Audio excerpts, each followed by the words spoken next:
আমন্ত্রণ জানাচ্ছি আপডেট সংবাদে। শুরুতেই জানিয়ে দিব গুরুত্বপূর্ণ শিরোনাম, এরপরেই থাকবে বিস্তারিত। পুরোদমে ইরান, ইসরায়েল এবং নিরীহ ফিলিস্তিনিদের মাঝে ভয়াবহ যুদ্ধ চলছে হামলা পাল্টা হামলা। এরই মাঝে আমাদের হাতে এসে পৌঁছেছে এই যুদ্ধের সর্বশেষ গুরুত্বপূর্ণ সবথেকে তাজা আপডেট সংবাদ আপনাদের জানিয়ে দিব। প্রথমেই জানাবো গাজায় জাতিগত নিধনের পরিকল্পনা ট্রাম্প এবং নেতানিয়াহুর। চলতি বছরের ফেব্রুয়ারি মাসের শুরুর দিকে গাজা দখলে নিয়ে অঞ্চলকে গাজা রিভেরায় পরিণত করার প্রস্তাব দিয়েছিলেন মার্কিন প্রেসিডেন্ট ডোনাল্ড ট্রাম্প। একই সঙ্গে ফিলিস্তিনিদের স্থায়ীভাবে অন্যত্র সরিয়ে যাওয়ার পরামর্শ দিয়েছিলেন তিনি। তবে এ নিয়ে বিশ্বব্যাপী নিন্দার ঝড় ওঠে। আবারও তিনি এসব কথাবার্তা বলতে শুরু করেছেন, গোপনে বৈঠক করছেন এবং বর্তমানে ইহুদিবাদী ইসরায়েলের প্রধানমন্ত্রী যুক্তরাষ্ট্র অবস্থান করছে। ট্রাম্প এবং নেতানিয়াহু বৈঠক করে পরিকল্পনা করছেন গাজাবাসীকে পৃথিবীর অন্যত্র রাষ্ট্রে চাপিয়ে দিবেন আর পুরো গাজা খালি করে তার দখল নেওয়ার জন্য নতুন পরিকল্পনা শুরু করেছে ইহুদিবাদী ইসরায়েল ও ডোনাল্ড ট্রাম্প। এরপর জানাবো ইরানের ক্ষেপণাস্ত্র সামরিক স্থাপনায় আঘাত হেনেছে, অবশেষে স্বীকার করল ইহুদিবাদী ইসরায়েল। নিজেদের সামরিক স্থাপনায় ইরানের ক্ষেপণাস্ত্র আঘাত হানার কথা স্বীকার করেছে দখলদার ইসরায়েলি বাহিনী। আজ এক ইসরায়েলি সেনাবাহিনীর কর্মকর্তা জানিয়েছে ইরানের কিছু কিছু ক্ষেপণাস্ত্র তাদের অবকাঠামো ক্ষতিগ্রস্ত করেছে। এদিকে তালেবানের শীর্ষ নেতার বিরুদ্ধে আইসিসির গ্রেপ্তারি পরোয়ানা জারি। আফগানিস্তানি নারীদের উপর দমনপীড়নের অভিযোগ এনে তালেবানের শীর্ষ নেতা হাইবাতুল্লাহ আখুন্দাজাদের সহ প্রধান বিচারপতি আব্দুল হাকিম হাক্কানির বিরুদ্ধে গ্রেপ্তারি পরোয়ানা জারি করেছে আন্তর্জাতিক অপরাধ আদালত আইসিসি। হেগভিত্তিক আদালতের পক্ষ থেকে জানানো হয়েছে আখুন্দাজাদে এবং আব্দুল হাকিম হাক্কানির মানবতা বিরোধী অপরাধে জড়িত থাকার যৌক্তিক প্রমাণ রয়েছে।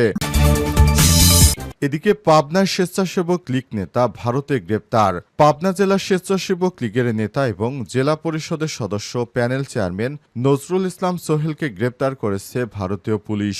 এবং সর্বশেষ জানাবো ফাঁস হওয়া অডিওতে হাসিনার গুলি চালানোর নির্দেশের সত্যতা নিশ্চিত করেছে বিবিসি।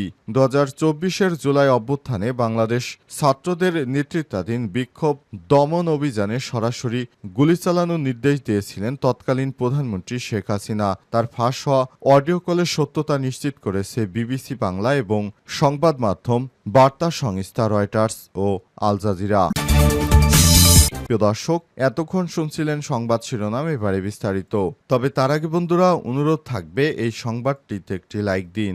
এই চ্যানেলে আপনি নতুন হয়ে থাকলে আমাদের সংবাদটি দেখতে দেখতে চ্যানেলটি সাবস্ক্রাইব করে রাখুন। কমেন্ট করে বন্ধুরা আপনার মূল্যবান মতামত জানিয়ে দিন আপনি বিশ্বের কোন দেশ থেকে বা বাংলাদেশের কোন স্থান থেকে আমাদের সংবাদটি দেখছেন এবং শুনছেন। আর বন্ধুরা, গাজা যুদ্ধে আপনি যদি নিরীহ ফিলিস্তিনিদের ভালোবেসে থাকেন কমেন্টে ইয়েস লিখে বিশ্ববাসীকে জানিয়ে দিন। সংবাদটি আপনার সোশ্যাল মিডিয়া ফেসবুকে শেয়ার করে বন্ধুদেরও দেখার সুযোগ করে দিন। এবারে বিস্তারিত। গাজায় জাতিগত নিধনের পরিকল্পনা করছে ডোনাল্ড ট্রাম্প এবং নেতানিয়াহু। চলতি বছরের ফেব্রুয়ারি মাসের শুরুর দিকে গাজা দখলে নিয়ে অঞ্চলকে গাজা রিভেরার পরিণত করার প্রস্তাব দিয়েছিল আমেরিকার প্রেসিডেন্ট ডোনাল্ড ট্রাম্প। একই সঙ্গে ফিলিস্তিনের স্থায়ীভাবে অন্যত্র সরে যাওয়ার নির্দেশ দিয়েছিলেন তিনি। অর্থাৎ তিনি বলেছেন, ফিলিস্তিনিরা তোমরা পৃথিবীর অন্যত্র সরে যাও। ট্রাম্পের এমন পরিকল্পনা বিশ্বব্যাপী নিন্দার ঝড় তোলে। বিশেষ করে মধ্যপ্রাচ্যের দেশগুলোতে এ নিয়ে তীব্র সমালোচনা হয়। ফিলিস্তিনি আরব দেশ, জাতিসংঘ এবং অধিকার কর্মীরা একে স্পষ্ট জাতিগত নিধন বলে অভিহিত করেছিল।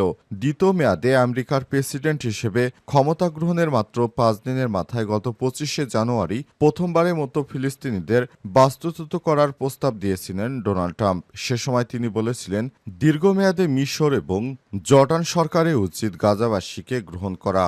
আর এ নিয়ে জর্ডানের রাজা আবদুল্লাহর সঙ্গে কথা বলেছিলেন ট্রাম্প। তিনি বলেছিলেন, গাজা এখন আক্ষরিক অর্থে একটি ধ্বংসস্তূপ, তাই গাজাবাসীকে অন্যত্র সরিয়ে নেয়া দেশের গ্রহণ করা উচিত। গাজাবাসীকে অন্যান্য আরব দেশের গ্রহণ করা উচিত, যেমন তাদের মধ্যে সৌদি আরবও ছিল। তারা স্বাভাবিক জীবনে ফিরতে পারবে এবং শান্তিপূর্ণভাবে বসবাস করতে পারবে। তীব্র সমালোচনা এবং নিন্দার পর 27, 30 ও 31শে জানুয়ারি মোট 3 বার এই প্রস্তাব দিয়েছিলেন ডোনাল্ড ট্রাম্প। তিনি আবারও বলেছিলেন, মিশর ও জর্ডান তার প্রস্তাব গ্রহণ করবে, যদিও এই দুই দেশ শুরুতেই ট্রাম্পের এমন প্রস্তাব প্রত্যাখ্যান করেছিল। 4 ফেব্রুয়ারি ওয়াশিংটনে ইসরায়েলের প্রধানমন্ত্রী বেঞ্জামিন নেতানিয়াহুর সঙ্গে বৈঠকের আগে আরও একবার গাজা থেকে ফিলিস্তিনিদের স্থায়ীভাবে বাস্তুচ্যুত করার প্রস্তাব দিয়েছিলেন ডোনাল্ড ট্রাম্প। সে সময় তিনি বলেছিলেন, মিত্রদেশ ইসরায়েলের আক্রমণে গাজা এখন বিধ্বস্ত, তাই ফিলিস্তিনিদের গাজা ছেড়ে অন্যত্র সরে যাওয়া ছাড়া আর কোনো উপায় নেই, কারণ বর্তমান গাজায় ভয়াবহ মানবিক বিপর্যয় সৃষ্টি হয়েছে এবং সেখানকার জনগণ হত্যার শিকার হচ্ছে এবং চরম খাদ্য সংকট দেখা দিয়েছে। ইরানের ক্ষেপণাস্ত্র সামরিক স্থাপনায় আঘাত হেনেছে, অবশেষে স্বীকার করল ইহুদিবাদী ইসরায়েল। নিজেদের সামরিক স্থাপনায় ইরানের ক্ষেপণাস্ত্র আঘাত হানার কথা স্বীকার করেছে দখলদার ইসরায়েলি বাহিনী। মঙ্গলবার 8 জুলাই এক ইসরায়েলি সেনাবাহিনীর কর্মকর্তা জানিয়েছে, ইরানের কিছু কিছু ক্ষেপণাস্ত্র তাদের অবকাঠামো ক্ষতিগ্রস্ত করেছে। নাম গোপন রাখা সত্ত্বে তিনি বার্তা সংস্থা রয়টার্সকে বলেছেন, ইরানের ক্ষেপণাস্ত্র খুব কমই আঘাত হেনেছে, আর যেসব সামরিক অবকাঠামোতে আঘাত হেনেছে সেগুলো সক্রিয় রয়েছে। তবে তিনি হামলার বিস্তারিত কোনো কিছু জানাননি। এছাড়াও কোন কোন সামরিক স্থাপনায় ক্ষেপণাস্ত্র পড়েছে সেগুলো তিনি বিস্তারিত কিছুই জানাননি। এর আগে রোববার ব্রিটিশ সংবাদ মাধ্যম দ্য টেলিগ্রাফে ওরেগন স্টেট বিশ্ববিদ্যালয় থেকে পাওয়া স্যাটেলাইটের ছবিতে জানা যায়, ইরানের ক্ষেপণাস্ত্র দখলদার ইসরায়েলের 5টি সামরিক স্থাপনায় আঘাত হেনেছে। গত 13 জুন রাতে ইরানে প্রথম হামলা চালায় ইহুদিবাদী ইসরায়েলের পরই দুই পক্ষের মধ্যে যুদ্ধ বাধে, যা 12 দিন স্থায়ী ছিল। ইসরায়েল এতদিন বলে আসছিল, ইরান শুধু বেসামরিকদের লক্ষ্য করে হামলা চালিয়েছে, এছাড়াও তারা বেসামরিকদের হতাহতের তথ্য দিয়েছিল। শুধু ইরানের হামলায় কত সেনা নিহত এবং আহত হয়েছে, সামরিকভাবে সেটা কতটা ক্ষতিগ্রস্ত হয়েছে সেগুলো কোনো তথ্যই প্রকাশ করেনি দখলদার ইসরায়েলি বাহিনী। তালেবানের শীর্ষ নেতার বিরুদ্ধে আইসিসির গ্রেপ্তারি পরোয়ানা জারি। আফগানিস্তানে নারীদের উপর দমনপীড়ন এর অভিযোগ তুলে তালেবানের শীর্ষ নেতা হাইবাতুল্লাহ আখুন্দা জাদেসহ প্রধান বিচারপতি আব্দুল হাকিম হাক্কানির বিরুদ্ধে গ্রেপ্তারি পরোয়ানা জারি করেছে আন্তর্জাতিক অপরাধ আদালত আইসিসি। হেগভিত্তিক এই আদালতের পক্ষ থেকে জানানো হয়েছে, আখুন্দজাদা এবং আব্দুল হাকিম হাক্কানির মানবতাবিরোধী অপরাধে জড়িত থাকার যৌক্তিক প্রমাণ রয়েছে। মঙ্গলবার বিবিসি জানিয়েছে, 2021 সালে আফগানিস্তানে ক্ষমতা গ্রহণের পর তালেবান সরকার নারীদের শিক্ষা, কাজ এবং চলাচলের উপর কঠোর বিধিনিষেধ আরোপ করে। এভাবে 12 বছরের বেশি বয়সী মেয়েদের বিশ্ববিদ্যালয়ে যাওয়া আসা নিষিদ্ধ করা হয় এবং অধিকাংশ পেশায় নারীদের নিয়োগ বন্ধ রাখা হয়। পুরুষ অভিভাবক ছাড়া নারীর দূরে ভ্রমণ নিষিদ্ধ করা হয় এবং নারীদের প্রকাশ্যে কথা বলাও নিষিদ্ধ করা হয়। আইসিসির এক বিবৃতিতে বলা হয়েছে, জনগণের উপর তালেবান কিছু নিয়মনীতি চাপিয়ে দিলেও তারা বিশেষভাবে নারী এবং কন্যা শিশুদের লিঙ্গ পরিচয়ের ভিত্তিকে টার্গেট করেছে এবং মৌলিক অধিকার ও স্বাধীনতা থেকে বঞ্চিত করেছে। জাতিসংঘ বিধিনিষেধ লিঙ্গভিত্তিক বর্ণবাদের শামিল বলে আখ্যায়িত করেছে। তবে তালেবান সরকার দাবি করে আসছে, তারা ইসলামী শরিয়া এবং আফগান সংস্কৃতির আলোকে নারীদের অধিকার রক্ষা করে চলেছে।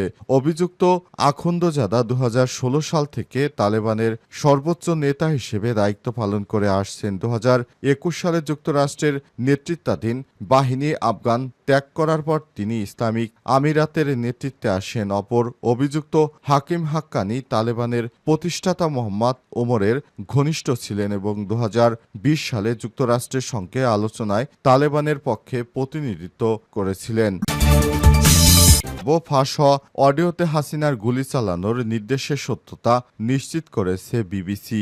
2024 সালে জুলাই অভ্যুত্থানে বাংলাদেশের ছাত্রদের নেতৃত্বাধীন বিক্ষোভ দমন অভিযানে সরাসরি গুলি চালানোর নির্দেশ দিয়েছিলেন তৎকালীন প্রধানমন্ত্রী শেখ হাসিনা। তার ফাঁস হওয়া অডিও কলের সত্যতা নিশ্চিত করেছে বিবিসি এবং বার্তা সংস্থা রয়টার্স। গত মার্চে অনলাইনে ফাঁস হওয়া ওই অডিওতে হাসিনাকে বলতে শোনা যায়, প্রয়োজনে প্রাণঘাতী অস্ত্র ব্যবহার করো, যেখানে পাবে গুলি করবে, যাকে যেখানে পাবে সেভাবেই তাকে গুলি করে হত্যা করো, এই নির্দেশ দিয়েছিল শেখ হাসিনা। গত বছরে বিক্ষোভে প্রায় 1400 জন নিহত হয়েছে বলে জানিয়েছে জাতিসংঘ। তবে বিবিসি ও ফরেনসিক প্রতিষ্ঠান ইয়াশর কলটির প্রযুক্তিগত বিশ্লেষণ করে নিশ্চিত করেছে এটি কৃত্রিম নয়, বরং শেখ হাসিনা হাসিনার তৈরি কোনোভাবেই কাটাছেঁড়া বা পরিবর্তন করা হয়নি। হাসিনার কণ্ঠস্বরের সঙ্গে এটি পুরোপুরি মিল রয়েছে জানায় বাংলাদেশের পুলিশের অপরাধ তদন্ত বিভাগ সিআইডি। 18 জুলাইয়ের কলের পর ঢাকার রাস্তায় সামরিক গ্রেডের অস্ত্র ব্যবহার করা হয়, যা পুলিশের গোপন নথিতে উল্লেখ রয়েছে। বিবিসি আরও জানিয়েছে, 5 আগস্ট ঢাকার যাত্রাবাড়িতে পুলিশের গুলিতে অন্তত 52 জন নিহত হয়। এর আগে ওই ঘটনায় নিহতের সংখ্যা ছিল 30। ঘটনাদিন সেনাবাহিনী সরে যাওয়ার পরপরই পুলিশ সরাসরি বিক্ষোভকারীদের উপর গুলি চালায়। ঘটনাস্থল থেকে সিসিটিভি, ড্রোন ও প্রত্যক্ষদর্শীর ভিডিও বিশ্লেষণ করে এই তথ্য উঠে আসে। ঘটনার পর প্রতিবাদকারীরা যাত্রাবাড়ি থানায় হামলা চালায়, 6 জন পুলিশ সদস্য নিহত হয়। বাংলাদেশ পুলিশের একজন মুখপাত্র বিবিসিকে জানান, গত বছরের সহিংসতায় জড়িত থাকার অভিযোগে 60 পুলিশ সদস্যকে গ্রেপ্তার করা হয়েছে এবং নিরপেক্ষ তদন্ত চলছে। তিনি আরও বলেন, বাংলাদেশ পুলিশ পুঙ্খানুপুঙ্খ এবং নিরপেক্ষ তদন্ত করছে বলে জানান তিনি।